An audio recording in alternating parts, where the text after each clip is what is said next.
This motherfucker said black and ugly as ever. There was Chris, which eventually became Big, which eventually becomes Biggie.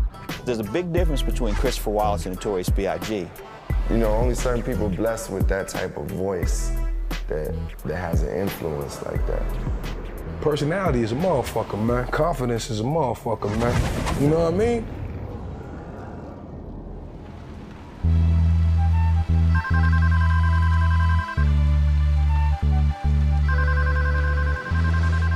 You reach Chico Del Fat voicemail. Leave a message, somebody get back at you. Yo, Chick, Maddie, what up? Yeah, Big at the crib going through these beats. Got a couple more ducks on your way over. Alright.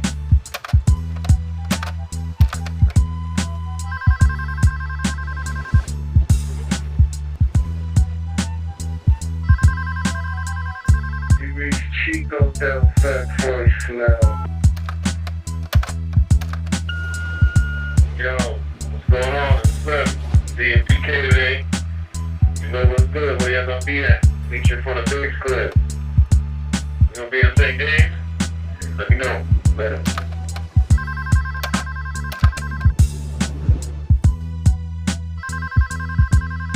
You reach Chico Del Fat voicemail.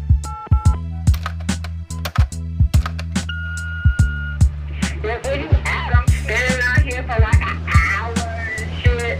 No, I'm just joking. Yeah, it was a dream. Where y'all niggas at, man? See what I said you guys would come and pick me up. I'm ready. I have my camera with the footage. And I'm ready to go. I got some something special from Sheen Dog from Cali too. So come pick me up.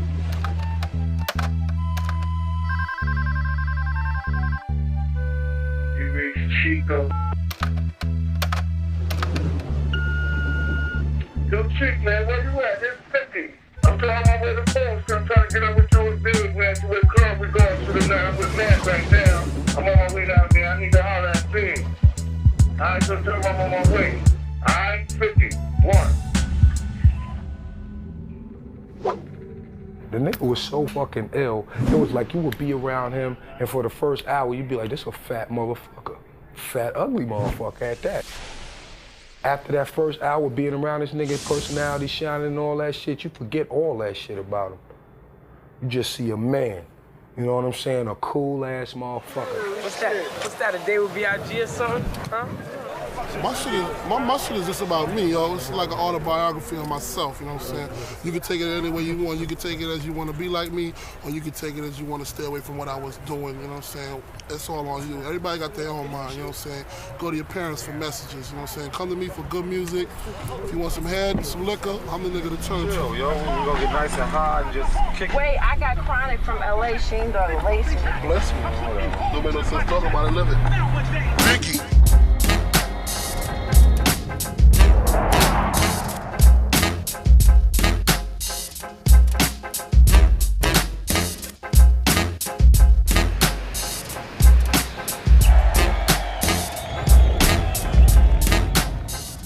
In May of 1972, in Brooklyn, New York, newly immigrated Jamaicans, George Latour and Valletta Wallace, welcomed baby boy Christopher into their world. And for the next 20 years of their lives, Valletta and Christopher made 226 St. James their home. Everybody talking about the Hawks, cause they're nice. Heartbroken Hubert, Captain Chris, and Master Mike. Big Bad Barry, Scooty Scott, and Dizzy Don. We are the best all over town. If you mess with the Hawks, you are pressing your luck. Why is everybody always fucking with us? For Big to be so young and have the idea to let's lay out the crew, our anthem, give everybody names before you even knew what your name was. And this is, I mean, first grade. But it was like just so young, elementary school, just automatically knowing, well, I'm gonna take the front seat and try to drive this bus for everybody. Oh, this is elementary school. Over here, St. Peter Clavers. This is what you would call the genesis of Big, I guess. You know what I'm saying? Yeah. You know, we linked up since kindergarten, so to see each other in first grade, it was a good look. So now we could stay together and keep building on what this was going to be like to live in Brooklyn and understand, you know, life after education. We just felt like we were sent off to try to go another route. You know, it could make you a target if you come out with the tie, of course, but you know, you felt like, you know, they gave us another route to try to choose, and inside of you, you make your choice in time anyway. I grew up on Washington between Gates and Fulton. He grew up on St. James between Gates and Fulton, so that's like right around the corner. The era where I grew up is like my parents, they was never strict on me. They always let me do what I wanted to do. I can go outside. And everybody knew each other every day on the block. So one day I seen this guy on a bike, a friend of mine. And we 9, 10 years old. I was like, yo, let me get a ride. And he was like, all right. So I got on the bike and I went to the corner. I see this little boy come with his mother. And she came over and was like, give me my son's bike. And I'm like, I don't know what's going on. And you know, the Jamaican accent is scary, and you young and you hearing somebody, you know, screaming that Jamaican accent at you. And I'm like, oh, scared, don't know what to say. And I'm like, oh God. So she took the bike and I was considered a bad guy. Back then it was like almost a curse to be West Indian when you was young. They'd pick on you just because your mother came from Jamaica or something. So a lot of people kept it to themselves. Nobody really knew our background, and, you know, because we was tight. We knew each other's mothers, you know, and our family. That's how we knew. When you came to Chris's house, you knew you were in a Jamaican's house. You know, his mom's accent was strong, proper but strong, loud, and she did play music and whatnot, and the aroma, the scents, cooking up the fish, the whole fish, and it was just a Jamaican atmosphere. He was the type where his moms used to always call him out the window to come eat. Like she'd call him, Christopher, you gotta come upstairs and eat. It could be 6 o'clock, and we outside on the stoop just having fun, just sitting there talking, eating. And he'd be like, all right, I'm coming upstairs to eat. And I'd be like, damn, your mom's calling you to come upstairs and eat? Yo, you got it good, man. Your mom's love you. My mom's was a single parent. My pops left my mother when I was like maybe a year and 2 months, something like that. And she just been handling her business by herself from there. I wasn't no help, you know what I'm saying? But she handled hers. She proud of a nigga, you know. She tells that great story about how they got into an argument, she hung up the phone, and he stayed on the phone for hours until she forgot that he was even on the phone and picked up the phone again, and he was still there and said, I'm not going anywhere until you tell me that you love me. You know, and then of course she does. I mean, he was always wanting to make her proud. In Catholic school, I mean, regular kids pick on you. We got picked on every day. We had to fight. We was like regular kids, you know what I'm saying? They thought we was soft, but we wasn't soft, you know what I'm saying? So it was a lot of things that came with wearing that uniform, definitely. Neither of us had older brothers. So that not having that, nobody could school us and let us know about the steps to take. We get out of school here, you know, as soon as we step out the building, take off the ties. And then either we go to Franklin Avenue. We get out of school, gather up our money, walk, talk a lot of shit, whatever, play video games until our moms be looking for us, man. Then we be missing in action. This is what kids did, you know what I'm saying? We played games, ate pizza, ate till we got sick, and that was that. We had like a little organization in elementary school, the Hawks. We used to actually have a person that kept the money, a person that dealt with arms. We didn't have guns or nothing, but it was just, you know, it was set up in a certain way, and Big set this whole thing up. But as far as having a knack for things, it was just always there, even in art, draw well, you know, look at anything, draw it, always had the graffiti thing down. Even though Chris ended up rhyming, it was nice with the marker. When he came to school, it was just like nothing to him. When he was on the honor roll, he didn't care about that. You know, his mother was proud of him, but he was like, so what? We both got kicked out of high school, me and Big. And when he got kicked out, he had like 1 credit for 4 years. 4 years of high school, 3 years, 1 credit. He didn't go to no classes. So the school thing wasn't him from a long time ago. Somehow he breezed through elementary and junior high school. By high school, he just said, forget about it. That's my most vivid memory, just not even being in that motherfucker for no longer than maybe 2 periods. Just jam, going to smoke some weed, hang out with my niggas. The only person he really knew on the block was me and a few other guys, you know what I'm saying? But they wasn't into the things he really wanted to get into. After a while, it was like, yo, you know, come with me, let's get some money. And he was like, yo, what you doing? I told him, yo, I hustle, you know, I deal in my little 1-2 thing, come here, yo, blah, blah. He was like, all right, I hang out with you, but I gotta come back. I can even remember a scenario from this school where Big, when he first started hustling, and somebody gave him some work, which is crap. He gave him some work to get it off. Big never came back to school.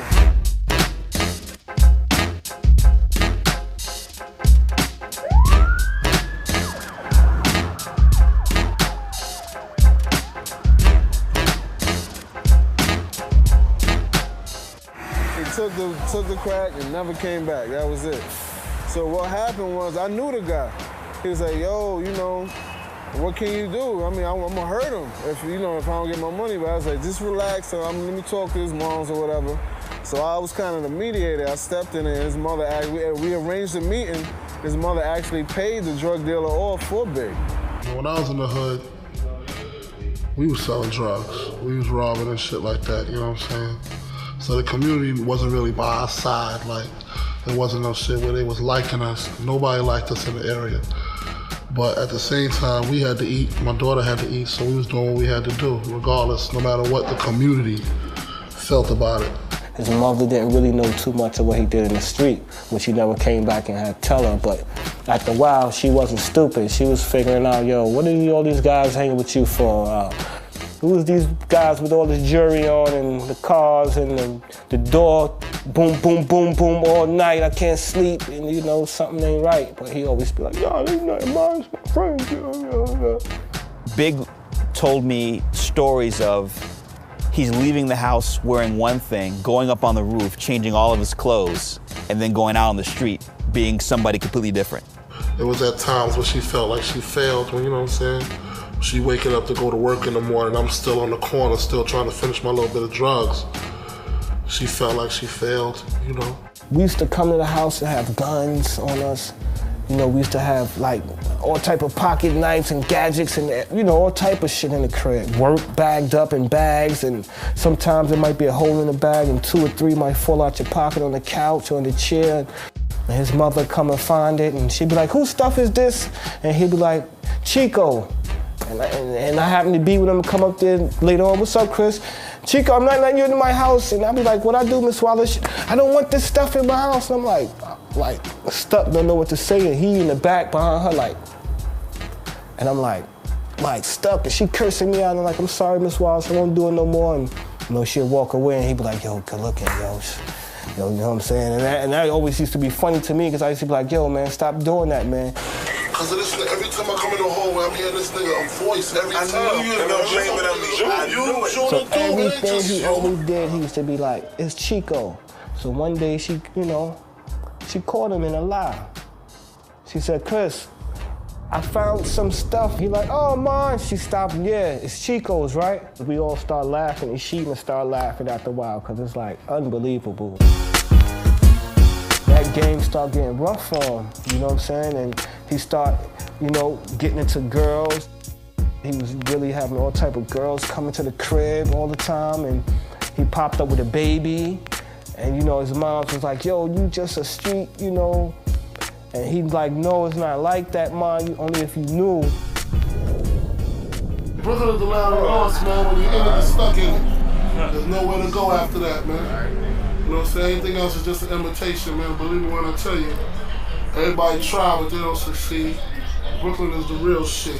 While Big knew the corners of St. James and Fulton, so did 5-0. With friction from police, Big and his crew were forced to hustle on other corners. Across town on Bedford and Quincy, Big met Chico's friend D-Rock, and though their friendship was built on hustling, another talent of Big's would soon emerge. They always knew Big as a hustler. They didn't know nothing about rhyming. He never was the dude that rhymed. He always kept his You know what I'm saying? We keep our gangster up. He was Biggie Smalls, the notorious gangster. You know what I mean? So he was like versatile. Niggas ain't even know he rap. Nigga though, he was the biggest, blackest thing. Yo, that's your man? Yo, who Duke, son? D-Rock's crew at the time had a rap group called the Old Gold Brothers, also known as OGB. I used to hustle on Bethany and Quincy with my man D-Rock. Beautiful. And he brought a guy to me, said, yo, he's nice, he need a DJ. So I said, bring him through. He brought him through. Big said, yo, I want you to be my DJ.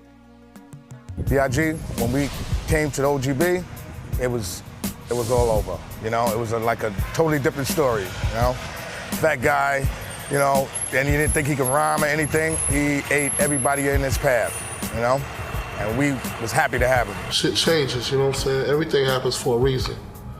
And I think me hustling, selling drugs, it schooled me to the streets a lot. You know what I'm saying? I learned a lot. You know what I'm saying? I learned that some things you can do and some things you can't do. You know? And selling drugs forever is something you can't do. You cannot do that. You will eventually die or go to jail. That's a fact. We had Bedford and Quincy. This is where the love was at, where the notorious B.I.G. This was his relaxation home, where from the OGB crew. This is where it all started from. We used to stand on the corner, you know, hang out, have our little music on, and at the time, you know, you could stand on the corner, drink a beer. That was all good back then. That was the good days. We used to hang out on the avenue, drink our beers, smoke our weed, get high, whatever, have fun. And right after that, 50 would be like, let's go make a tape. So we go down to the basement. We used to like get drunk and high and go in his basement. And I used to just rap over instrumental beats. And 50 used to tape everything. Every time he came around, it was more about us making music and just hanging out. All he did was crack jokes, you know, dance, smoke, crack jokes, eat. Big was known as MC Questin, B.I.G. That was his, I think, first MC name, you know. And then he just started flipping it over to Biggie Smalls. You know, and then it's just over a regular breakbeat. That's what made it so fantastic. But it was just so simple. Just two turntables and the mic. The basement had a boiler. It had a oil tank. It had a hot water tank. And it had a whole bunch of big open space. It was the actual basement. I got the regular turntables all the DJs got, 1200s. I got a nice Gemini mixer, a regular amp, a tape deck. That's all I had at the time, and a mic. 2 records, a mic, that's it. No studio, no digital. Straight scratching the mics. Rhyming with big men and be like, yo, you couldn't come here bum ass, son, half-stepping. Every time I wrote a rhyme, I always wrote it to what I heard him say. It always had to be better than what he was saying.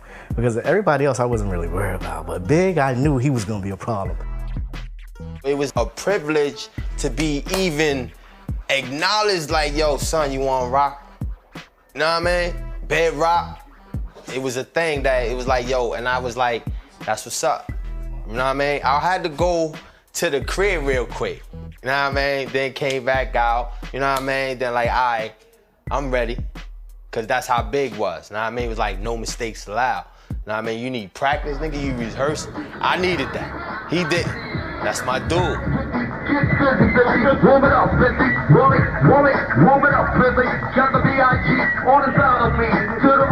You had everybody out here, they barbecue and everything.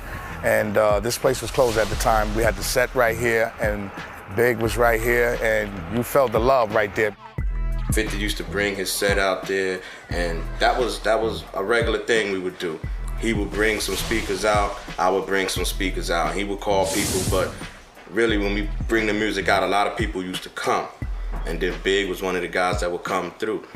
And that was it. Next thing you know, it's like 200 people standing on the street. In the video, you seen him having a good time, you know? Even the time when I was on the turntables and he was dancing. It was an open mic. 50 was just throwing beats on, and, you know, he wanted to make sure he represent for OGB. So you had the cat from Fulton came around, and he was all right, so it just turned out to be a battle.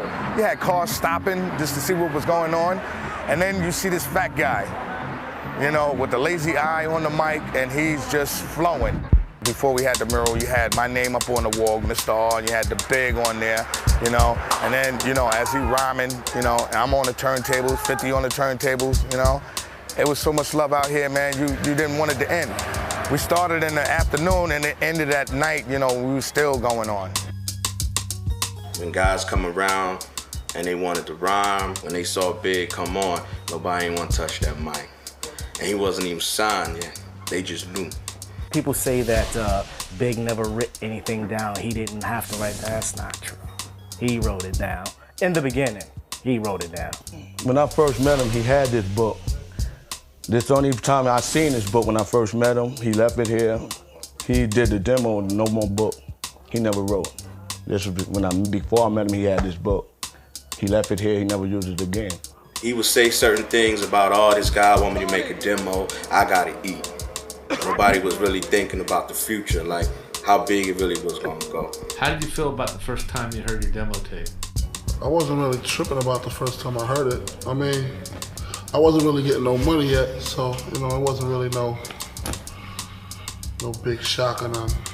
I was trying to get Big to my crib to make some demos, you know, but he was like, yo, I can't do that, man. 50 is my DJ, this and this and that.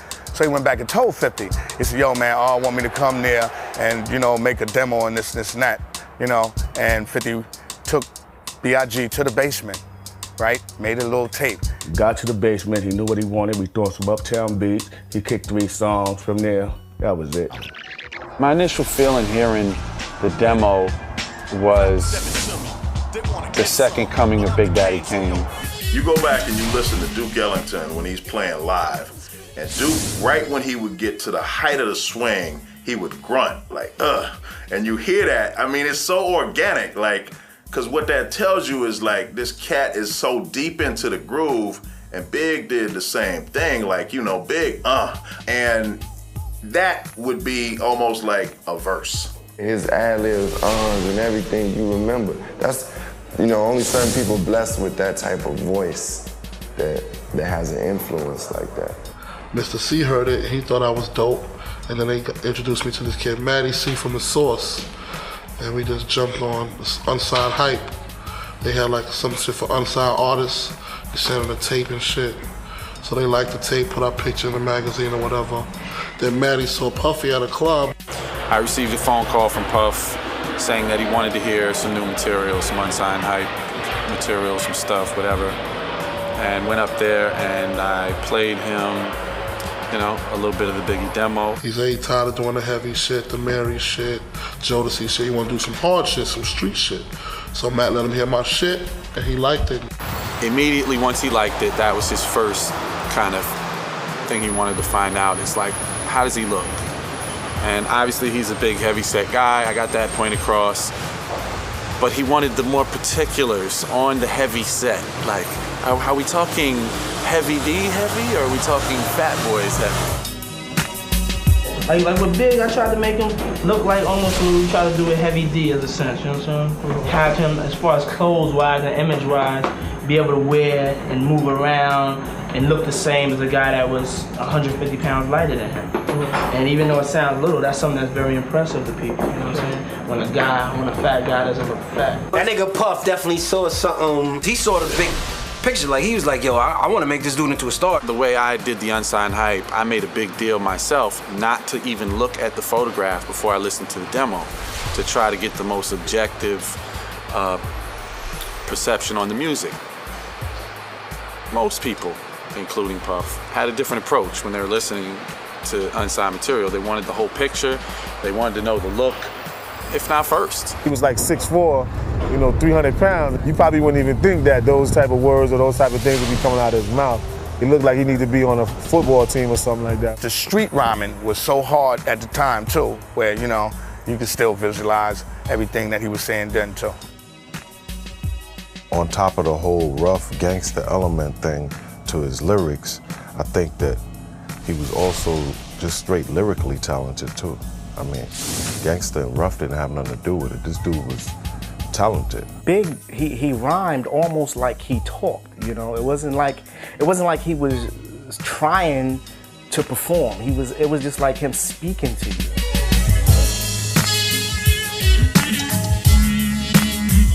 Live from Bedford-Stuyvesant, son, the livest one. Representing BK to the fullest. Gats, I pull it. You know, it was something about the way he would say stuff, you know, that you just loved it. He could say what he wanted and you would dig it because it was just, his flow was just beautiful. He said, fuck the world, fuck my moms and my girl. My life is played out like a jerry curl, I'm ready to die. All right, so I let him finish the lyric. He came out the booth, everything. I was like, yo, you know, you just said, fuck your moms. He like, yeah, you know what I'm saying, Mo? That's how I'm feeling right now, you know what I'm saying? I feel like I'm ready to die. It wasn't no one particular thing that he did good. I think he did everything good. And then, like I said, the voice was the key thing. His voice was so different, you know, you could just hear everything he said, he was clear. You know, I was like, damn, yo, he's definitely gonna make a lot, you know. His rhymes just crazy, so classic. I would say Biggie and Busta is two of the most rhythmic dudes that I ever heard rhyming, and like, they both got Jamaican roots in them. Maybe that's got something to do with it. To assure that he would not lose touch with his heritage, every summer of his childhood, Christopher would vacation with his mother to her native Jamaica. Chris would go out of town for a while. We wouldn't know where I went back home. And he had an uncle down there that was the toughest man in Jamaica. He always come back and tell us, Jamaicans are this, Jamaicans are that, you know. His heritage of him being, you know, from Jamaica or whatever it is, that helped it a lot too. It helped his flow and his voice. It wasn't like anybody else's voice. Definitely the musical influence. He would come back and say, you know, music is big down there. Always wanted to be an MC. I mean, first rhymes I remember had to have been, 10 years old, maybe before. You know, you go through this whole like black psychology. Black people once were dissed, and particularly the darker you were, the worse it was. Here's a cat who's like, yo, no frontin', you know. I know I'm not some matinee idol. Heartthrob never, black and ugly as ever. However, I stay Coogee down to the socks. In other words, in spite of that, I'm still pimping. Call Big Mama over here so I can pop in a jawbone. Come here, man. Why are you playing so much? Come on, why you got the window halfway down? Excuse me, Big Mama. Here it is, he's saying, this is what you think, but this is what I really am. And that's part of what, I think appealed to people. And I mean, one of the things that C's talked about was after Big Papa became this, international smash, all of a sudden, his size fed into his sex appeal. This motherfucker said black and ugly as ever and was getting more hoes than a little bit, you know what I mean? Faith, she ain't nothing to sneeze at. This is my woman. Lil' Kim, she ain't nothing to sneeze at. The nigga had women, you know what I mean? Personality is a motherfucker, man. Confidence is a motherfucker, man.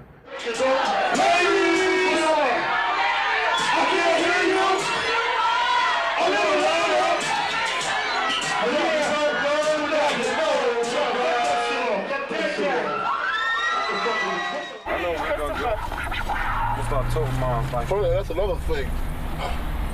Missy. Notorious B.I. motherfucking G. Excuse me.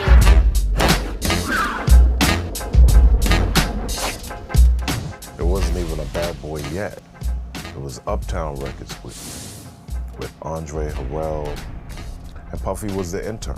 At this time, Uptown MCA had Jodeci, Mary J. Blige. People on staff like Butt Naked Tim Dog, Heavy D was on the label. It was a fledgling hip-hop / R&B label. B.I.G. was the first thing that blew him. Like, there was nothing else on Puffy's mind but B.I.G. on the time. And Big signed for a healthy 6-figure deal to Uptown. I met a nigga from the hood that got rap skills, man. Came up with my shit. I bumped into Puff, bumped into my man Gucci Don. Niggas took me the right route, you know what I'm saying? Now my shit is tight. I'm living better now, Coochie sweaters now, you know what I'm saying? It's all good. I was fucked up, now I'm doing all right. That's all. After his relationship began to strain with Andre Harrell, Puffy was forced to leave Uptown Records. Taking a host of artists along with him, including Biggie, it didn't take long before Arista CEO Clive Davis offered to be the parent company to Combs' own label. For sure. It's time to flip the song. For sure. All right. We call Bad Boy, you know what I'm saying? Yeah, alright. Big ain't fucking with y'all? Yeah, we got Big, we got Craig Mack. Yeah, them niggas. We got Mary J. Blige. Yeah. We had a vibe going on in New York, like Tribe Called Quest, this and that and that, and the West Coast was really focused real hard on gangster and everything. They already had Snoop, Dre, Ben had NWA, Ice Cube and things like that. But I think for New York, Biggie was that. New York was looking for like a hero to rally around, you know what I mean? And it's not a disrespecting to anything else, but it's just like, you know, who was the next in line? And he was a part of like a special class of artists that all kind of came up in that period, you know what I mean? But he definitely was at the head. See, we get in through the music and we find out where all the big Willie crackers is at, and we take them down slowly but surely. Slowly but surely. Take them down slowly but surely. Don't make no sense taking no money. Stick emotion. See, what we do is anything we see that we want, we take it and we put the shit in the bag. Biggie was given an opportunity to do a song for the Who's the Man soundtrack. If you ever heard a Last Poets album, like to me, I call their songs like routines, man. It's real setup. It's like songs with no music. They got the bongos going, and then they talking, and there's poetry. It's rap. I remember we were out there, it was big seas, you know, right there in front of the fried chicken store. You know, the plastic cups, E&J and ginger ale, just, you know, just everything being passed around. And then Moby pulls up in it was like a brown Acura. I had this Acura, man. I was just like his chauffeur. I didn't mind being with him, you know. It was kind of like a good thing to be with him. Only thing that wasn't good was my truck. My car used to be leaning to one side. One day, I had a tape of it. I went over there and I played it to him. He was like, yo, that's hot. You need to put that in a song. I'm saying to myself, like, what he gonna do with that? It was from a routine called Niggas Is Scared of Revolution. The song is going on all the way, it gets to the end, and it goes, and you know, and I know, niggas love party and bullshit and party and bullshit. We go into the studio, did our first songs and everything, and I was like, yo, dude is incredible. He is everything that Mr. C and Puffy and everybody was saying about him. When I heard the song, what he put together, it made sense. If you never heard the Last Poets version before. There's people who just look at that like, yo, that was a dope hook. Yeah, that was fly. But if you listen to the Last Poets song, it was kind of inverted. That's what he did. I got into the shit to tell a story, you know what I'm saying? Just to let niggas know how I feel about the situation. To me, this is one example of how postmodern hip-hop culture's always been. When Biggie flipped a Last Poets sample that was critical of, you know, excessive partying and made that into a party song. In the clip of the song, he'd be like, and a fucking fight broke out. And you hear niggas, yo, big. We'd all start fighting in the clubs and shit like that. We'd be in the back waiting for that Pacific scene to come on. And then we start wilding on each other, and people start running and everything. Security run over there, then the song come back on. We all jump, With Big's buzz growing, he headed to the studio to begin recording his first album, using some of the hottest producers in hip-hop. Biggie and Puffy put together an album not only reflective of Big's state of mind and personality, but one that could appeal to everybody. I didn't want to be that ghetto corner rapper. You know, when I had my dreams of getting in the game, it wasn't just to get in the game and still be on the corner, like, you know. I wanted to do all of that, you know, and I know in order to do that, there's certain things that you have to do. It's just a way you can pinch it off and just add your flavor to it. When I first was like hearing like Biggie's songs, like Me and My Bitch, the joint wasn't even mastered yet. I was telling cats, yo, let me get an acapella. It wasn't even done. I was like, I'm gonna go home and just remix and just play around with it. The original first of Me and My Bitch, before Puffy got on the shit, like, I had the shit on tape, like, I got it right then, like, it was so rare that the engineer didn't even want to fucking wait for me to even set the tape up for him to simultaneously record the shit on that to tape. So I had to actually rush my tape, like listen to it in my Walkman to get it set, to throw the shit on the fucking cassette deck so he can put it on there like right then. Puffy was like trying to, you know, he didn't want to like let any of the producers go and with acapellas, but I was sneaking them bad boys. So I was remixing before the song was even mastered. When we used to go out to Cali and shit, I was playing this tape and nobody had it, so everybody was sitting there and they used to like rush me for the shit. Yo, play that big shit. Yo, play that Biggie shit. I was like, nah, it ain't time for that. I'm not playing it now. It was real selfish. Like, yo, fuck that. I'll play it when I want to play it. Yo, play that Me and My Bitch. That shit is funny. That shit is funny. Play it. And I'll play it. Everybody will sit there, shaking their head. Yo, son, Biggie's ill. Yo, that shit is ill. I like that. I like that. Whenever we came into the studio, Biggie had to have some weed. I need C's to come up in the piece and roll up a blunt. You? So I could motherfucking smell the smoke. At some point in the studio, some chicks, some girls is coming by. Some at some point, they was just gonna be there. So he had to have the women. I noticed he had to have some weed. I can't really make no moves if I ain't high. If I do, it'll just be regular shit, but not as far as writing no rhymes or nothing. I just gotta get in the mode, you know what I'm saying? I get my little drink on, my little smoke on, get the beat in me, and just flow on from there. It was easy for me to just go to the studio and smoke out with him and eat chicken wings and shit before we even start, you know? That was just routine. Weed is on the table and chicken wings is getting ordered. We gonna smoke out, we gonna eat, we gonna drink, and then studio work is gonna get done. And then we gonna do it all over after that. That's alcohol?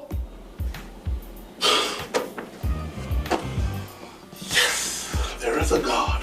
And along the way, another thing too, it was always, most of the time about humor. Big was the biggest comedian and joke player that you could ever think. Him and Junior Mafia, they was just like clowns in the studio, just having mad fun. Yo, I tell you, I came out the train station, right? This Muslim nigga was clocking me and shit, right? Nigga with the bow tie and all that, boom. He's clocking me and she just stepped up to me. He was like, yeah, excuse me, my brother, you live around here? I was like, yeah. He was like, what you doing? I was like, I'm getting ready to go meet my man, you know what I'm saying? He's like, yeah, you meet your boys. I'm gonna get charged, right? Charged? I'm saying I'm going to meet my man. He's like, yo, follow me. So boom, me being the fool ass nigga that I am, I'm following this nigga. Boom, I hit the corner, I see my man. I was like, oh, there go my man right there. He's like, why don't y'all calm me down to the sun? Oh, you trying to take us up in that joint. To where? Trap us. The big meetings. The big shit. The big, everybody come down. Yeah. Awesome. Follow me shit. Imagine Biggie with a big white gown on. You couldn't see it. You listen to the records and you see the videos and you don't really see that side of him, but he'll have you damn near pissing on yourself. Man. Big was a gambler. And he would gamble with friends, family, whatever. Put your money down. You want to come out? Let's go. Big will go get a room somewhere if you want to gamble for real. That motherfucker hurt, right? What's that, man? He had no problems winning or losing. Like, he was funny with it. What's this? Keep that track. Go to another track. Saw my money back. Good looking. If he gave it to you, it's on. Good looking. I like y'all niggas stealing. Anytime y'all need a show on the strip, I do it for 15. Yeah. No beef. 14. 15. What is this though, man? 17. 18. Like 3,000. 20. This me? On Fulton, me and my brothers owned a pizzeria. We used to have a downstairs little exclusive part where the fellas hang out while business is conducted upstairs. We was gambling. One of my friends came in with a lot of money, and we was all gambling regular, 30, 40 bucks. That's regular in the hood. So the guy's losing. So every time Big lift up his foot, it looks like he got like $3 down there, but he got like 600. And the guy had like a bank of a couple of thousands. So he's trying to cover everybody, and here goes Big with $600 down. And then he picks it up, so I laugh at everybody like, oh, Big, you just put down $600? Like, yeah, like, ah. And he goes again, he has 800 down the next time, and he's winning. Big cleans him out. His respect for money was different now that he was getting it on a real regular basis. Like, he was really seeing the show money come in, and his just different appearances and writing and doing remixes and doing all the different work. Like, he was feeling appreciative for now that this exposure and this opportunity to really live his life. A lot of times without a notebook pad or whatever, he'd just be sitting there just doing this. You calling me? Huh? And the next thing you know, be half hour, 20 minutes, whenever later, you jump up. All right, Mo, I'm ready to do the joint, man. Like just like that. When he was in the booth, usually he would do like one track, and then he would his one rap track, and he'd do his hooks. But then after the lyric hook setup, then he would come and he'd do his ad-libs and all of that and everything. And occasionally he would double things. Yo, so if I put my doubles on there, that's gonna sound chunky? Nah. What's the deal? School me, C's. What's up? Nah. What? Do it. Do what? The backgrounds. Yeah, do my backgrounds and that's it. I can float, right? Yeah. It's the right length. It's cool, man. What's the deal, huh? School me, man. The rhyme is tight. You know what all rappers say, like Dave Chappelle said, turn my headphones up. That was like his biggest complaint, like turn my headphones up, turn my headphones up. Check it out, turn the motherfucking beats up. Oh, I got to hear it louder than that. Oh, yeah. Now turn the mics down a little bit. He was a no-nonsense type of dude going in that booth, man. As long as them headphones was loud enough for him, the music was right, he'd go in there and bang the track out and come out. And I'm not talking about somebody that go in there for like hours and stuff. Not Biggie. He wasn't going in there until it was ready. Just finished the round, tighten it up in the brain cell, about to go up in there, set up the mics, lay that down. You know what I'm saying? Hook it up a little bit. We gotta be up out of here though. We only got about an hour left, so I'm trying to handle this real quick, man. You want me to call you when I come to the crib out? Alright, I'm gonna call you. One, baby. I just think that he just said what was on his mind. I don't even think he wrote down a lot of things at first. I think he just went in and just, heard the beat and found a groove and said, yo, this is gonna be the flow that I'm gonna put on this beat or this particular track. In his mind, his imagination was just, whatever came to mind, he wanted to put it on that track and make sure that the flow, like I said, it fit the track. And I think that's what he did the best. When he would flow, and this is a hard thing to do, to keep that tone, the melodic, the voice, then I squeeze 3 at your cherry M3 easily. A lot of cats learned off Big, because cats weren't really doing that. Niggas is trying to eat. That's all I look at it as. Niggas want to eat food. Niggas is tired of being on the streets. Niggas tired of robbing and stealing. Niggas tired of selling drugs. They got little rap skills. They want to put their shit out and try to get some money. Niggas tired of being on the hood fucked up. I mean, if they think coming off the streets is destroying yourself, man, fuck it. I seen everything he was going through, man, out there on the street. It was rough. I guess he felt like at that time he was doing what he had to do. Imagine you yourself, you trying to make it, you get in the news that your mother, she's got breast cancer. You feel doomed. You feel pushed into a corner. You feel like you gotta do something. I guess that was his way of saying, I'm ready to die. One day he came out the house, he like, yo, I wrote a song about you and your brothers, like about y'all.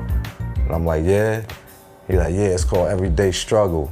I was like, wow, but I was like, will you come up with an idea to write a song about me and my brothers? Like, he saw an idea. He saw some type of topic that needed to be touched on.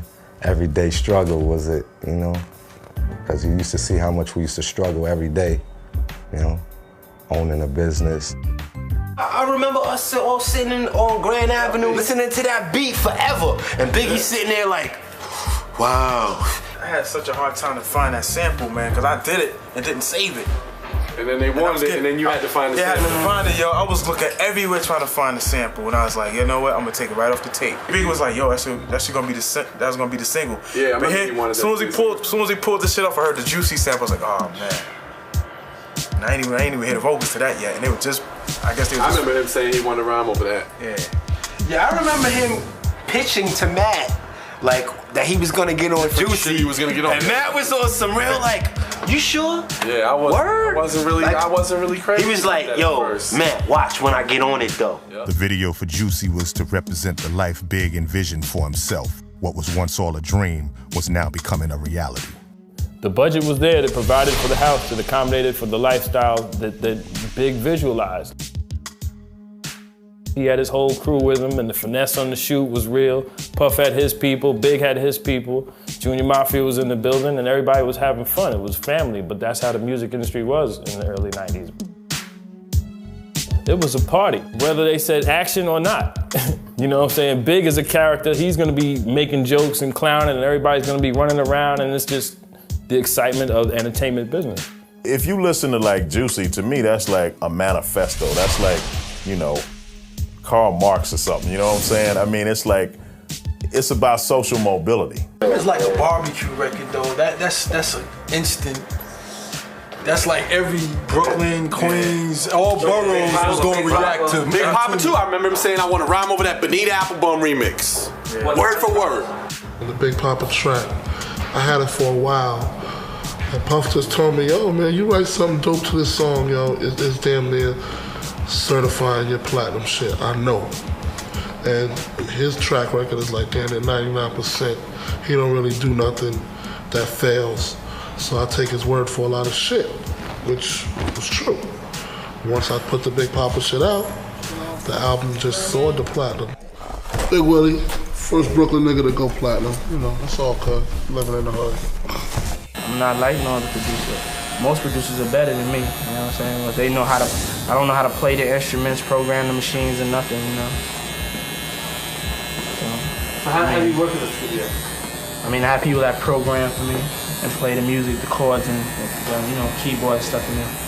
I just hum the melodies and tell them how I want them to put the beat together. My stuff is less of a science and more of a feeling, you know what I'm saying? Big love, Puff. That was his brother. Man, Puff is real tight. That's my boy. He look out for me, you know what I'm saying? He took me out the streets, gave a nigga a chance. So I got love for him. Big is the only person that I ever seen that Puff just wouldn't spaz out on. The biggest thing with Puff and Big, besides music, was really just making him change his rhymes up. To me, like from a songwriting perspective, like the way like he's just killing it and kind of just thugging it out, like subtle. You know, the jewels are in there, but then he's still keeping it slick, keeping it clean. You know, just that's when you're like, oh man. A lot of other people take, well, you know, he used to sell drugs and now he's doing good. But a lot of niggas used to sell drugs, they never really talked about it. I just think it's the music, you know what I'm saying? The lyrics itself is tight, the music is tight, and you know what I'm saying, with my management and with Puffy and everybody, you know what I'm saying, they a little extra added, you know what I'm saying, it helps. So all the producers on that album, I think that was a rare breed of a mixture of people that was put together to make a classic album at that time. And all of us had our own different styles that we brought to the album. You know, Easy Mo B had his style, Lord Finesse had his style, we had our style, you know, and the other producers, Premier had his style, and it made a classic album. I did Warning, Give Me the Loot, Machine Gun Funk, the title track, Ready to Die. Did I say the one? The first shit that I said when I first saw him was like, God damn, this nigga got a big ass gap between his teeth and shit. You know what I'm saying? But I knew he was an OG, you know what I'm saying? I knew I respected that. I respected what he did and shit. When I heard the beat, it was like I was even more of a fan. We had did a show at the Muse, and he performed there that night. He had on the B.I.G. shirt and all that, the black and yellow shit. And that was the night I met him. He approached me and asked me to do the joint with him and shit. He said he fucks with me. Big always loved Meth the most from the jump, yo. I think the proof is in the pudding if you listen to the first album, because I'm the only person on the first album. He thought of like a catchy way for me to bring in my verse. I built on my verse from there. We wrote our verses right there that night. It was a real cool environment. He had a good vibe about him and shit. I had already known Puff, you know, so it was cool. It was real cool. You just see Big sitting there at the console, just backwoods, smoking down to the bone, just hash marking on the paper, nodding his head. Not writing, just bars.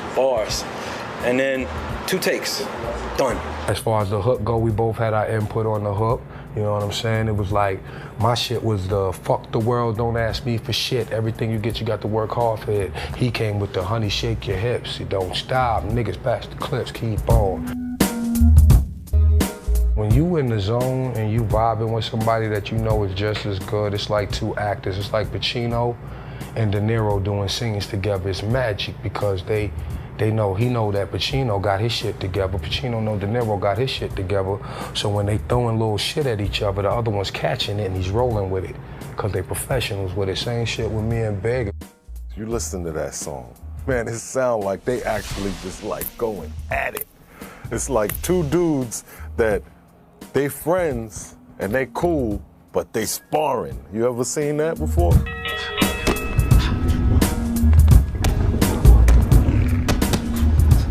When Big was on a track with you, no matter how cool he was with you, it was like he was sparring with you. Always vying for that high competitive spot.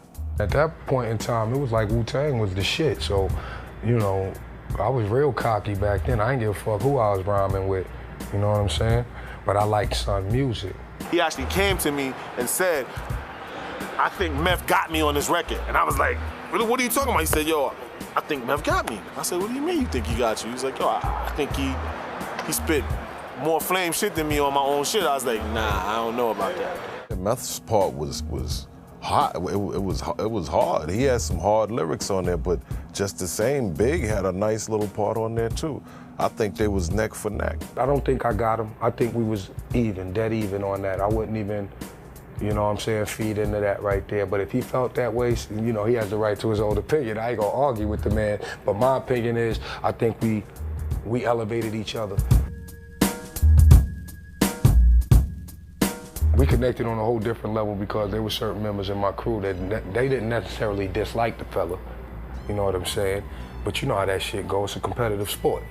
Y'all don't know this rap game is like the crack game. If you ever was in that type of position before, it's all about people trying to cut your throat in this business. They trying to feed you poison. I don't give a fuck what nobody say. Ain't nobody getting this game to just be an average motherfucker. I don't give a fuck. Everybody that starts this shit, they want to be the largest rapper in the world. That's their dream. They want to be large. They want to be in it. Nobody don't want to just come in here and make mediocre money and just live, you know, average. If you wanted to live average, you could have got a 9 to 5. The way Big was popping and the way the Wu took that, it grew into something else. I don't know exactly what it was, but that little slight about babies on album covers. Niggas is biting off your album cover and shit. Yeah. Boom, bad enough they biting lines like niggas killed me when they came with some knot. Niggas bit off a 9 shit, you know what I'm saying? Well, niggas caught his little album cover, boom, then I did a 9 to that shit.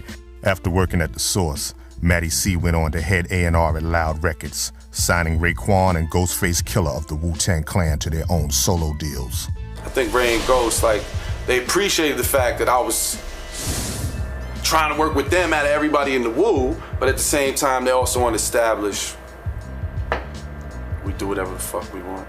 We done came to them ahead of time on some, yo, this how it's gonna be, fuck with it or not. They ain't wanna fuck with it, so now we all blown up and everybody wanna be down now. Big was looking at me like, yo, how you let that go down?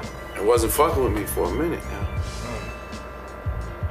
I'm like, is that what I'm supposed to do? Tell the artist what not to say on the record? Word? That's what you want somebody doing to you? He ain't do shit to them for me to be like, I ain't fucking with Biggie. You know what I'm saying? He didn't even respond to that shit. You know? He kept it to himself. I respected that. And eventually they did too, because they got a lot of love for Big Pop. Have you seen Racist Love Warfare? What he said to you was that it wasn't you, right? I love this shit. Big was such an avid hip-hop fan that in the early 90s, when NWA started to really pop in New York too, he started, you know, opening up his ears and not just checking for New York shit. He wasn't somebody to me that would just focus on New York shit, you know? And his man Henny all the time around him, hitting him over the head. I used to listen to all kind of West Coast shit. Like, they used to be tripping out on me. Like, what the fuck are you listening to? Who are you listening to? I'm like, yo, this is Spice One, this is Ant Banks, this is Tupac. I can tell you stories about this guy. with the Boys in the Hood twisting his hair, coming at us, the only one out of 20 people, you know, really telling us what it was with West Coast hip hop. When I used to play West Coast music to him, he just used to be like, look, and then you're like, you serious? What are you listening to? Like, come on, like, I don't want to listen to this. We ain't gotta listen to this. But, you know, certain songs he listened to, like, everybody was on Snoop, Death Row. Big walked with me from the train, I got off the train to home. Yo, you got the Chronic. I was at Matty C's crib, and he was laying there like, I guess he was staring at the, he was peeping at the Chronic album, like that shit was like some real Chronic. He was looking at that shit like it was some weed. He was like a rap sponge and like loved to talk about it and you know, like debate on, you know, who's iller and, you know, whatever.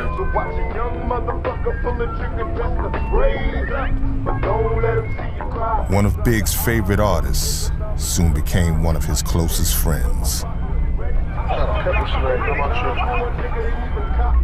It was me, Matt, and Big in the car. The story is, I used to listen to so much Tupac. I was telling Big, yo, Tupac is the best rapper, B.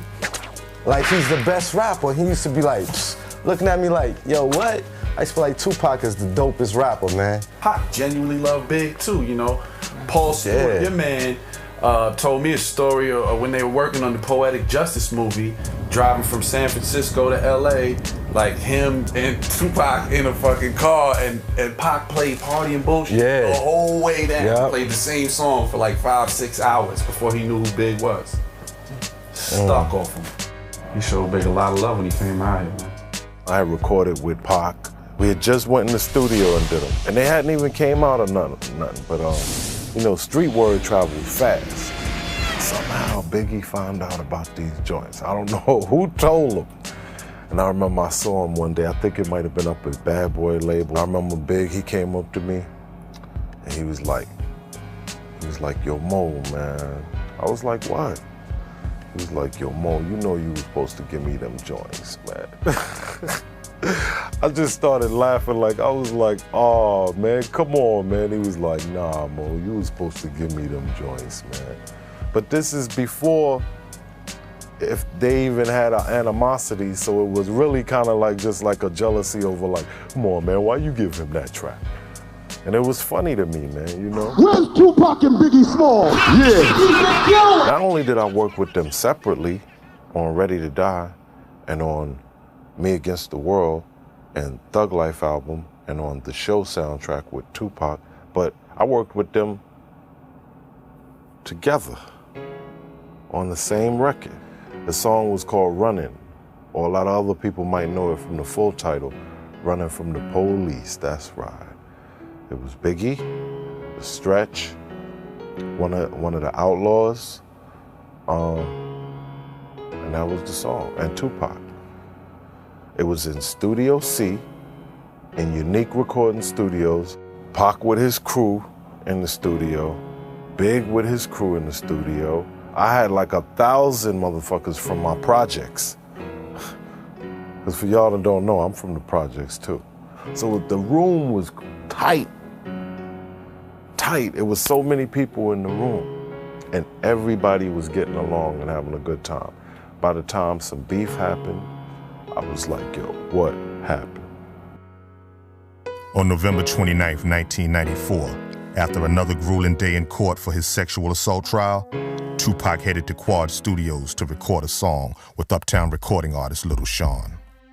I remember we was recording Players Anthem, and we all in the engineer room, we all smoking, we all getting high. It's just the Junior Mafia, you know what I'm saying? Little Kim, Big, and, you know, a couple other people. Maddie was there, I think, a few other people, so we just getting high. So I remember the engineer was like, yo, man, y'all gotta go out in the hallway or something, man. It's too much smoke in here, yo. And Big was fucking with him, like, you catching the contact? He was like, yeah. He was like, well, you're making the song hotter now, nigga. You know, so we was laughing. So Big was like, yo, y'all go in the lounge room. So instead of going in the lounge, he said, yo, it's a balcony right here where y'all can go out from the engineer room and y'all can smoke. I remember us sitting out there and all being surprised, and C's making out that was Pac, telling Big Pac was there, and Big immediately saying, go down and get him. Tell him to come up. We waiting, no Pop.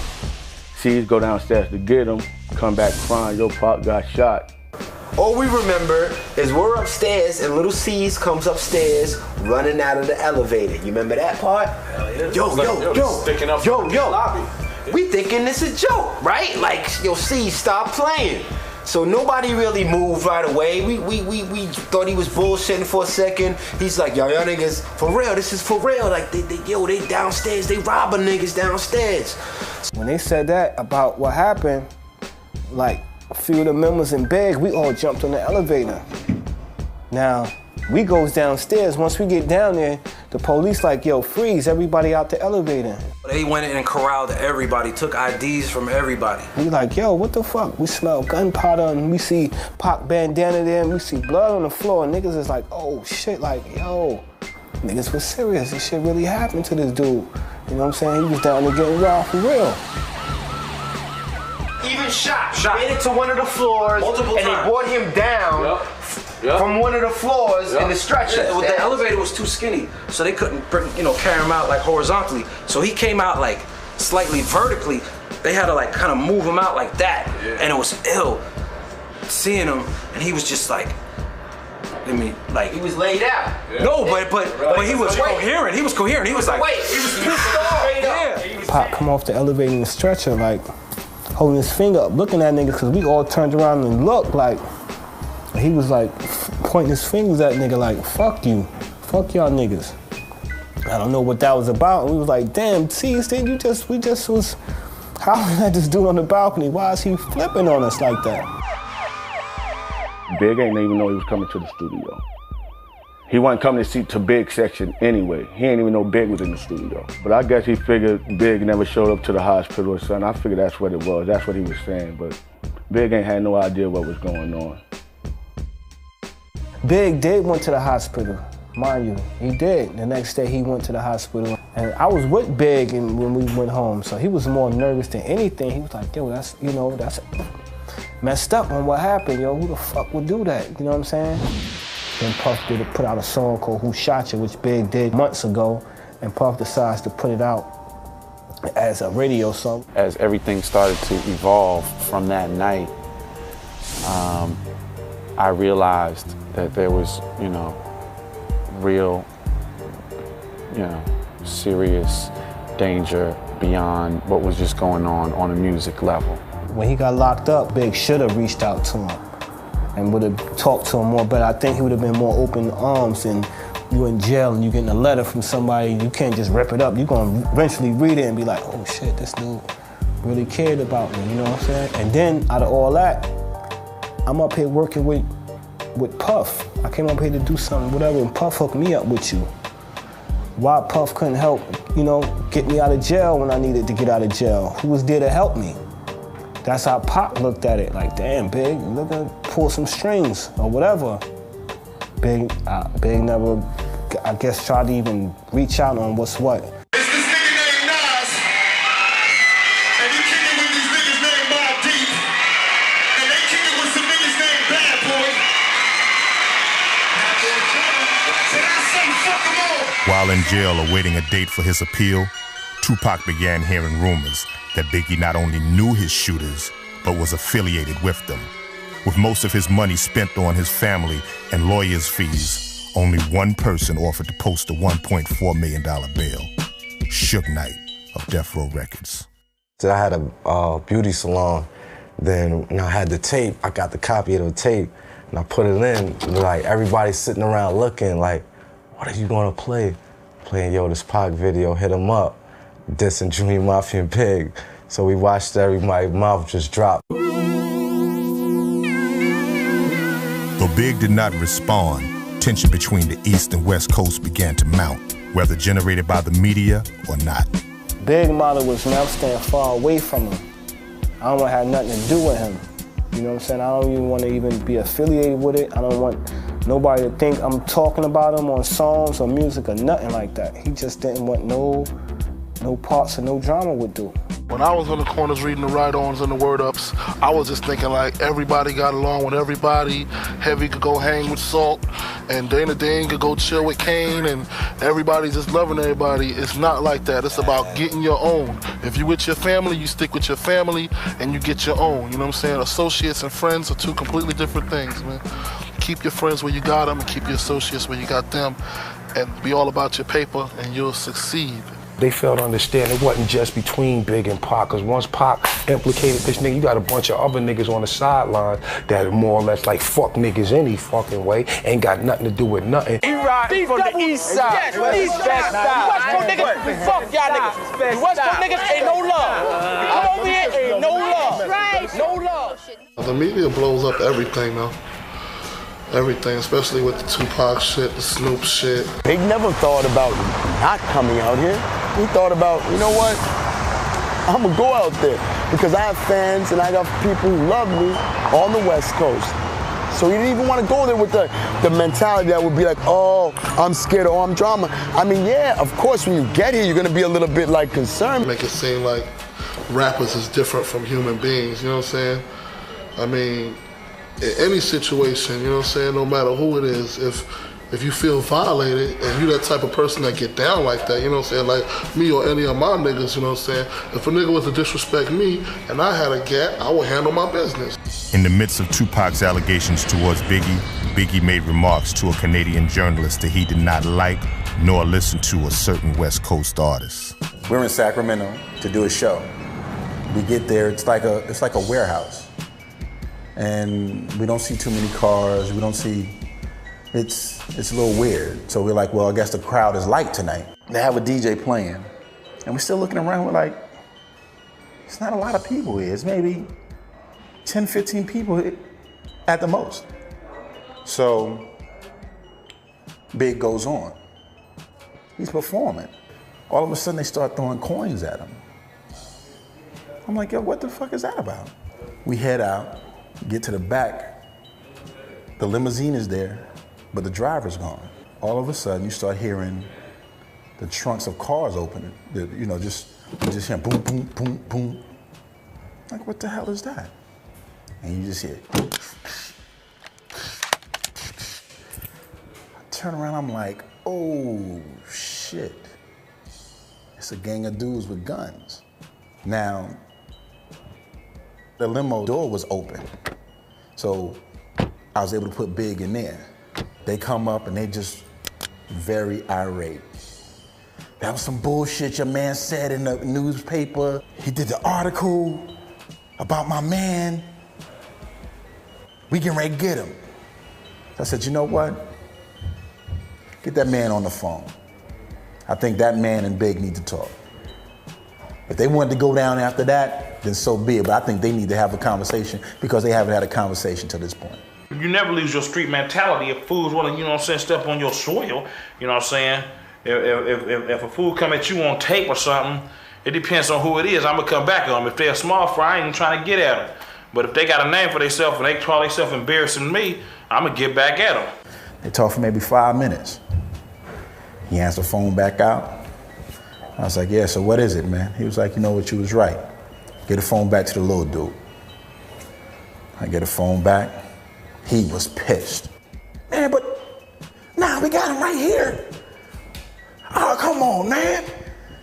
Man, they ain't going nowhere, we got him. So I guess your boy was just like, listen here, man, let him go. And give old boy the phone back. So he gives me the phone, he said, listen, I'm gonna have 2 of my boys escort y'all back to the hotel. And they're gonna stay there until y'all catch the plane in the morning. Because I don't know what any other knuckleheads is gonna do to you. Trying to, you know, be on some dick riding shit or just, you know, just trying to get in good graces or whatever, but I'm gonna hold you down till you leave my city. And he did that. He made sure we got out of there safely. And for both reasons, for the way that he got us there, because he booked the show himself to make sure he knew where we were gonna be and everything. So for the way that he got us, I respect him.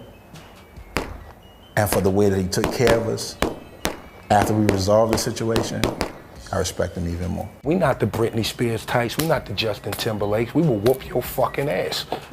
You got niggas that come fresh out of jail looking for record deals. These are sociopathic motherfuckers, man.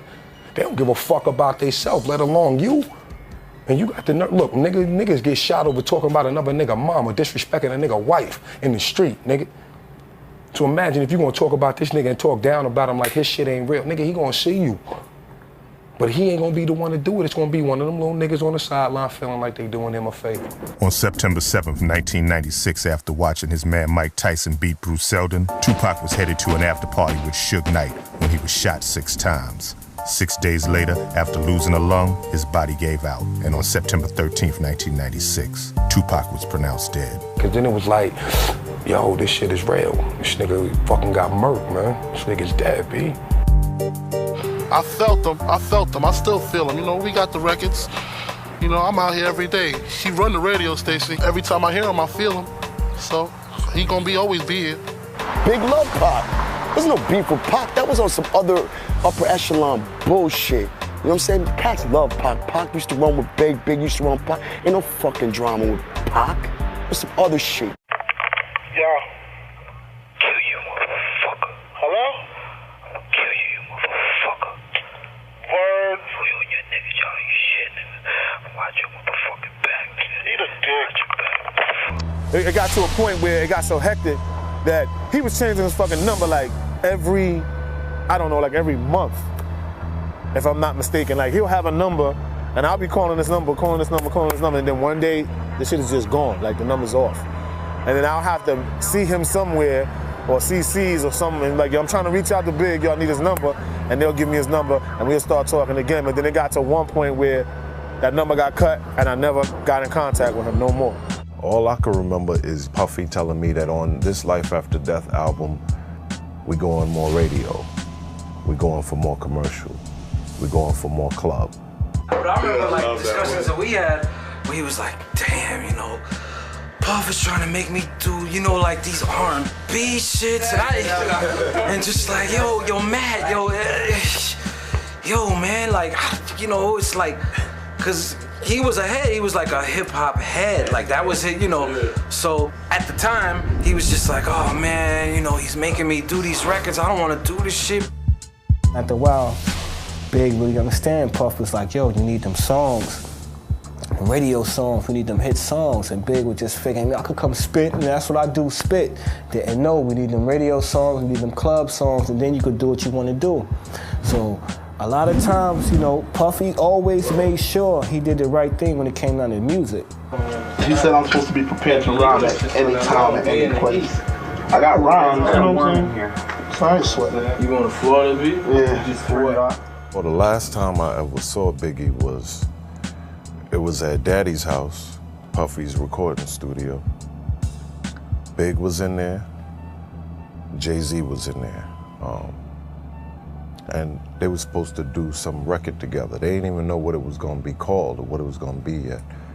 Big is pacing in one direction back and forth, and Jay is pacing back and forth in another direction. So picture them just doing this.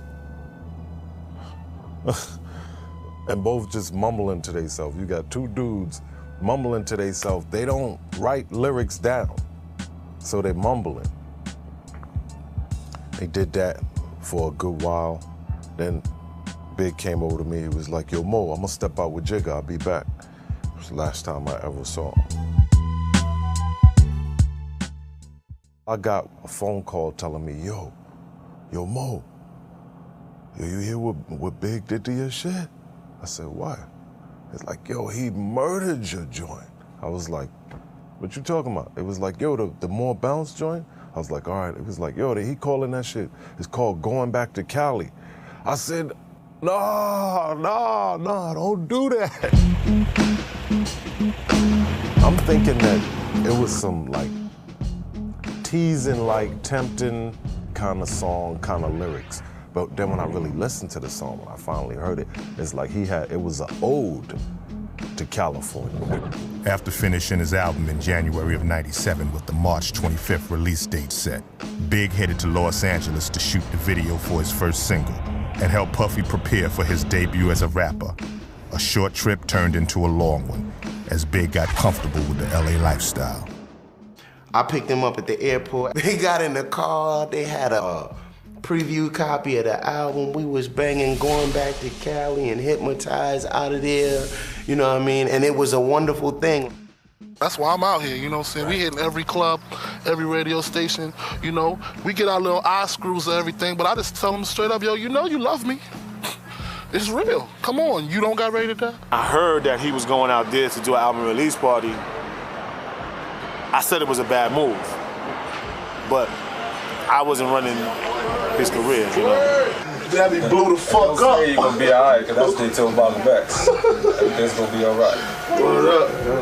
Like Big said, the weather's positive and the weed and the women were definitely positive. There's no question as to why he wanted to extend his time in California and why they loved coming out here.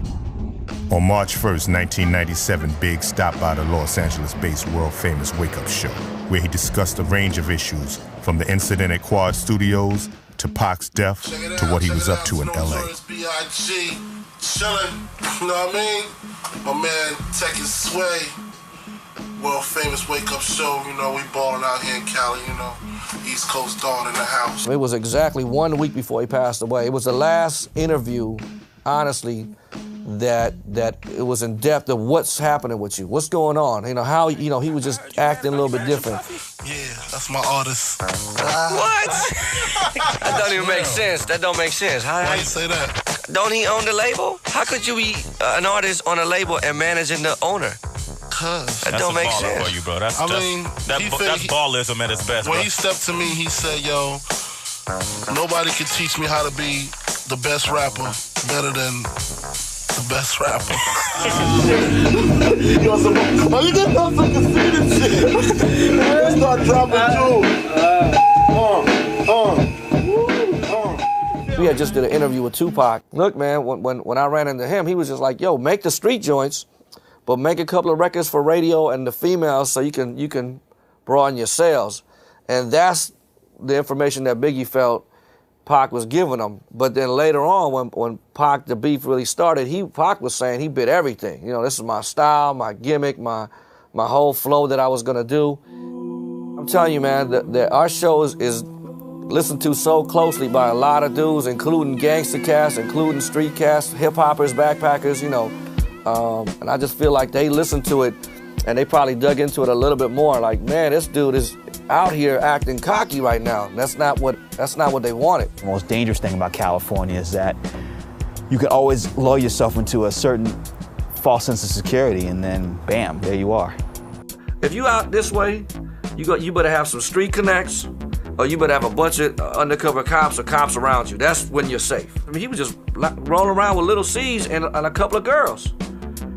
And I was like, okay, man, okay, that looks a little cocky right now, man, but I wouldn't do that. And during that week, I remember running into people and they were telling me like, man, Big is your friend, right? Yeah, he was like, yo, I would tell him to get out of LA right now, man. If you didn't come from the streets and you weren't involved, you know, in the whole Blood and Crip thing, you couldn't imagine it was that bad. Like, people were really gonna take it to this level and elevate it to where it was dangerous. That's definitely a New York frame of mind, you know what I'm saying? Because, you know, being from LA and having been involved, you know, with Death Row and, you know, just pretty much every artist in the game, you know, there's a definite respect, even to ignorance, that's necessary.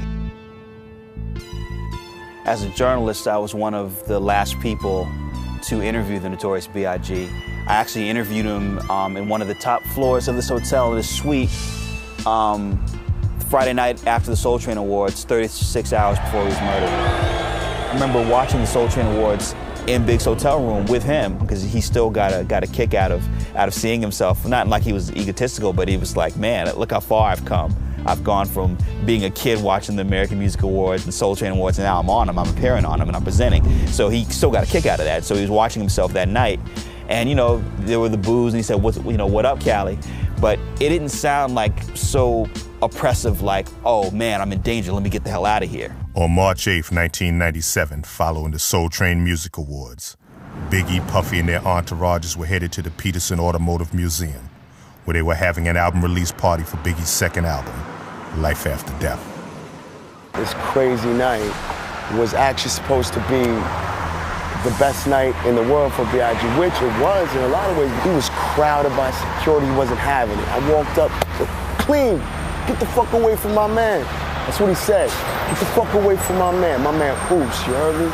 And right then, everything just cleared open. And I gave my man a pound and a hug. We were rocking and rolling, nothing but bottles of Moet, Chris, and Dom P was killer. We were all at the vibe party, you know, everybody was hanging out, you know, it was after the awards, everybody came to have a good time. It's about 11 o'clock, Ace been killing it all night. It's time to throw on Hypnotize. Everybody's at the Petersons having the time of their life. Everybody's just enjoying themselves. Nobody's caring about anything but having a good time, and that's it. The last thing I remember was coming out the building, dog. He just looked resilient, like just think. It almost looked like it was a movie, and he just was like, opened up his jacket, had a bottle in his hand. I just walked out, I looked back, and there's nothing but cameras, lights, and action, man. It was one of the best nights that I think that, you know, Big, I could just tell he was feeling himself. He was just feeling life in general. His album was out. He didn't give a fuck about nothing. He's in LA, from New York. He knew about the death threats. You heard this shit on the album. He knew about what Cass was trying to do to him. He knew about the drama, but he didn't give a fuck. I was in that Spiral garage. I was in the 7. I was in the Beamer with 2 chicks, pushing down that circular shit. Pow, pow, pow, pow. I was like, oh!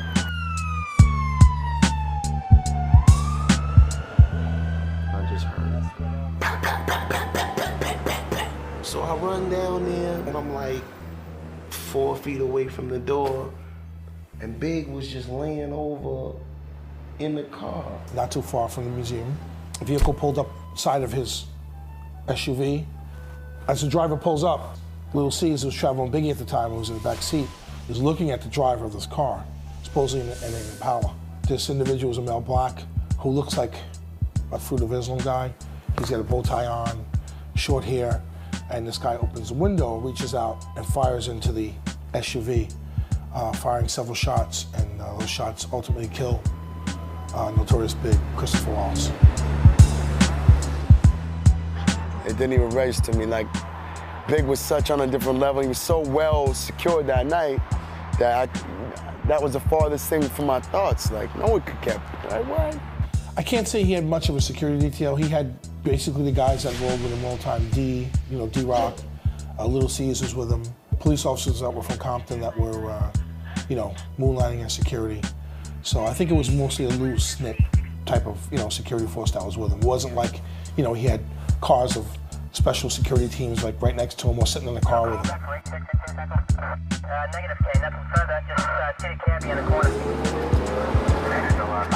If I was just Christopher Wallace, they probably wouldn't look at it as, well, shooting occurred, They'd probably just be like, somebody got shot. But if I'm Biggie Smalls, it gets amped up like, yeah, Biggie Smalls did this and this and this and this. They just try to blow it up because you're in the limelight. On March 18th, 10 days after he was shot, Biggie took his last ride through Brooklyn. Its intentions were to be a gathering to honor, remember, and pay respect to rap icon, the Notorious B.I.G. But the tribute turned confrontational, and the events that took place would mirror the violent street life Biggie often rapped about. The police department was caught by surprise because of the number of people that attended the funeral or wanted to come to the funeral.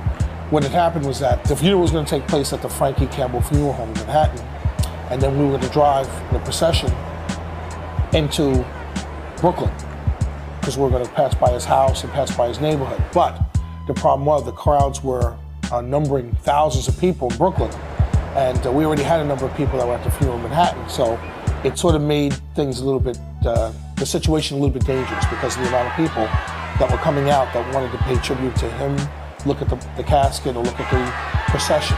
So we had to have maybe a third of maybe anywhere between 5,000 cops in Brooklyn to go out just to police that area downtown.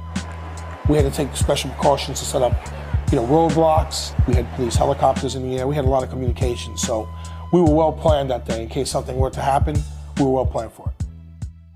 3 weeks after the shooting, Detective Kelly Cooper of the LAPD's Wilshire Division gave a press conference. That we have received and interviewed over 100 witnesses, numerous clues.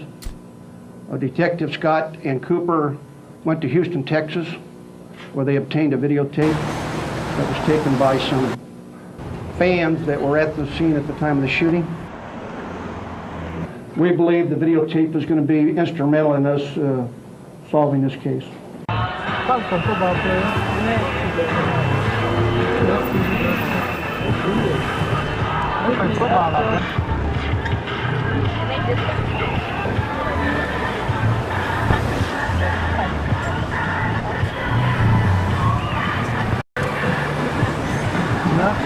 I want to get out.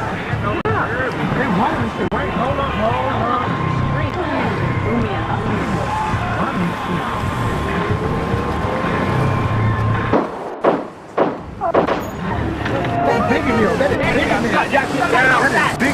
Somebody got shot.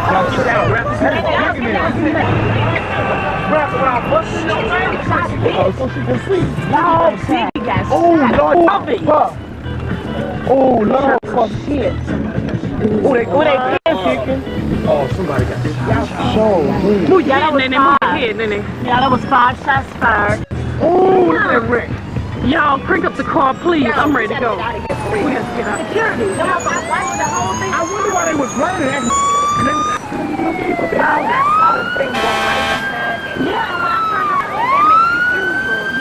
Although Detective Kelly Cooper was confident that with his videotape and eyewitnesses at the scene, this investigation would be concluded quickly, it has now been 10 years since the shooting death on March 9th without an arrest. When we found out that he got killed in LA, we met up and we came over here, Mike and myself. And it was a bright morning. It wasn't like it was rainy or anything, but it was like, we thought about it. We'd rather have him still be around trying to get a nickel or a dime than to get into the game and then get taken from us. It shocks me that all these guys you consider as real niggas, you rolling with real niggas, you rolling with gangsters. Nobody chased this guy down, nobody fired a shot at him, nothing. It was just like, oh, he rolled up and shot him and left. Nobody said nothing else. As many dudes as Puff had out there, how the fuck did Big get hit? A lot of people in retrospect say, well, yo, I told him he shouldn't have gone to California. You should be careful out there. If I was there, I would have been on point. I would have been the first person in the car. Look, it's hindsight is 20/20. The fact of the matter is, you have to look at everybody. I mean, Puff was what, 25? Big was 24. We were all really, really young. Having seen the evolution of a lot of artists' success, Big was just at the cusp of, all his hard work paying off. As far as enjoying his success, Big, he enjoyed it, but he didn't get a chance to fully enjoy it. I mean, he got all the perks of being a star because that's what he was. But as far as longevity, he didn't have enough time in the game to really see his kids grow up and, help the people he really wanted to help, after all the smoke cleared. See, it was still smoky when he died. That's how I see it. The smoke didn't clear yet. I just want to give a shout out to all my children, Tiana and little CJ. I think of my father, I just think of dad. I don't think of Tourist VIP, Baby Smalls, any of that. I just think that's my dad. I was little, I cried, and he didn't know what to do, so he went out and he bought me a big bag of cheese doodles, sat me in the middle of the bed with the cheese doodles right here, and I just ate the whole bag and I didn't cry. That's definitely why I love food and I'm always hungry. My dad was a great storyteller. He just told the best stories, and you could tell by his music. He was a great person, he loved what he did, just a great guy all around. I want justice to be served. I hope it's going to be served. I'm not sure if it is or not, but I just really want it to be. The producers of this film urge anyone with information about the death of Christopher Wallace to call the Los Angeles City Attorney's Office. At the time this film was produced, there was still a $50,000 reward leading to the arrest and prosecution of those responsible.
outside my door, son. I roasted, we smell like 9 L's.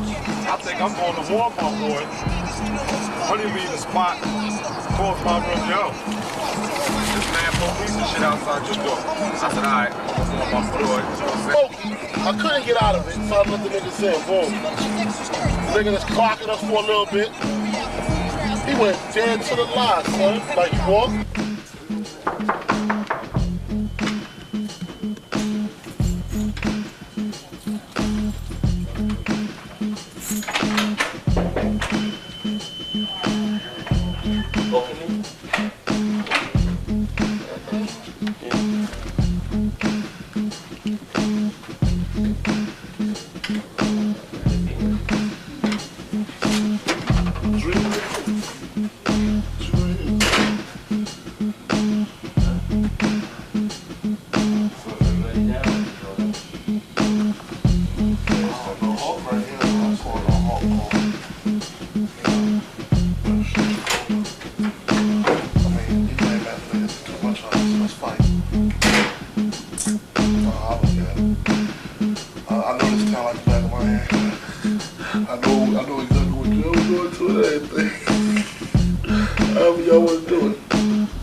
They got a bomb or something.